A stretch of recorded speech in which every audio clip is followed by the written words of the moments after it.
Ini sifat umum yang lebih umum lagi dari tadi. Jika A kurang dari B dan C kurang dari D, maka A tambah C kurang dari B tambah D. Oke, ini berlaku. Begitu juga A kurang dari, ya, sifat yang tadi kita punya A kurang dari B dan X sama dengan X, itu juga berlaku bahwa A tambah X itu kurang dari B tambah X. Oke. Kita mempertahankan sifat ketidaksamaan jika berlaku hal seperti ini. Begitu juga, ya, ini jika ada sama dengannya tidak apa-apa juga, maka itu tetap berlaku. Sebagai contoh lagi, jika kita tahu, ini bacanya kan A itu kurang dari B, lalu saya tambahkan A dengan bilangan yang lebih kecil dari D, C, maka ini akan bertambah sedikit, A nya bertambah sedikit, B nya bertambah lebih besar, sehingga penjumlahannya itu tentu saja lebih kecil. Anda bisa bayangkan jika pakai tanda pertidaksamaan yang ada kasus kesamaannya, itu juga berlaku. Jika A kurang dari sama dengan B dan C kurang dari sama dengan D, apa yang terjadi? Well, saya bisa menambahkan A dan C dan nilainya pasti kurang dari atau sama dengan B tambah D. Ini adalah yang terjadi. Nah, bagaimana pula dengan jika misalnya A kurang dari sama dengan B dan C kurang dari D? Well, A tambah C, itu pasti nanti akan kita hubungkan dengan B plus D. Apa hubungannya? Well, A kurang dari sama dengan B, kita tahu ini sudah kurang dari B, kemudian kita tambahkan A dengan sesuatu yang lebih kecil, sehingga ini tidak mungkin terjadi kesamaan, karena jika ini terjadi kesamaan, maka ini harus sama, A dan B harus sama, tapi C dan D tidak bisa sama, ya kan? Karena di sini tanda ketidaksamaannya tidak menggunakan hubungan sama dengan.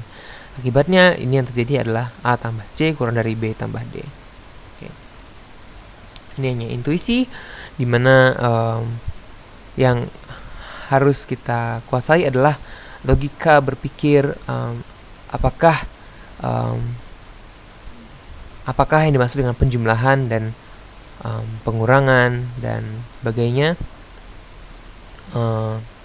apakah mereka mempertahankan tanda pertidaksamaan atau tidak. Common mistake, kesalahan yang sering terjadi itu adalah misalnya kita punya A kurang dari B dan C kurang dari D, maka yang dilakukan adalah pengurangan. Maka jadinya A minus C kurang dari B minus D. Ini tentu saja salah. Kenapa? Karena saya bisa buat 1 kurang dari 3 dan 2 kurang dari 7. Jika saya kurangkan, maka 1 minus 2 itu kurang dari 3 minus 4. Hasilnya adalah minus 1 kurang dari minus 1. Tentu saja 3 minus 7. Jadi minus 1 kurang dari minus 4. Tentu saja ini adalah ketidaksamaan yang tidak benar.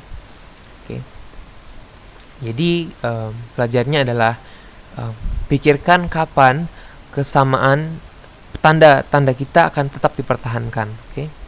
Kesalahan berikutnya itu juga biasanya adalah A kurang dari B dan C besar dari D, maka dia mengambil kesimpulan A tambah C kurang dari B tambah D.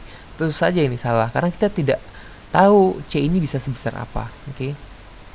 Jadi biasanya sifat yang dapat dipertahankan itu adalah penjumlahan dengan satu tanda seperti ini.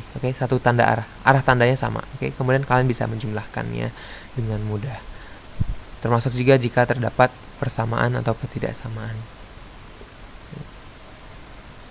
Kemudian jika 0 kurang dari A dan 0 kurang dari C kurang dari D, 0 kurang dari A kurang dari B dan 0 kurang dari C kurang dari D, maka AC itu kurang dari BD.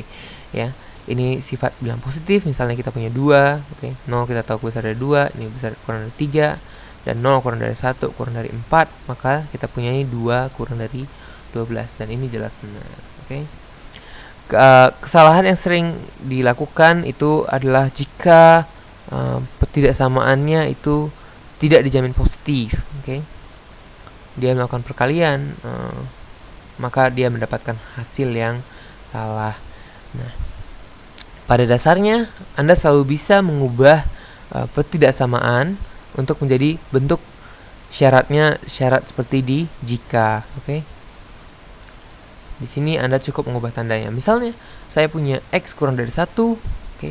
Maka itu akan sama saja dengan saya mengubahnya menjadi 1 min 1 kurang dari minus X, oke. Saya cukup mengurangkannya dengan minus 1, oke. Langkahnya itu saya kurangkan dengan minus 1, maka hasilnya adalah X minus 1 kurang dari 0. Dan jika saya kurangkan X, itu hasilnya X min 1 min X kurang dari ya, kurangkan S maka 0 min X. Ini hasilnya adalah min 1 kurang dari minus X. Oke. Anda selalu bisa mengubah-ubah pertidaksamaan agar tandanya terbalik. Oke. Itu adalah sifat-sifat atas pertidaksamaan. Berikutnya kita akan mempelajari cara menggunakan sifat-sifat ini untuk menyelesaikan permasalahan.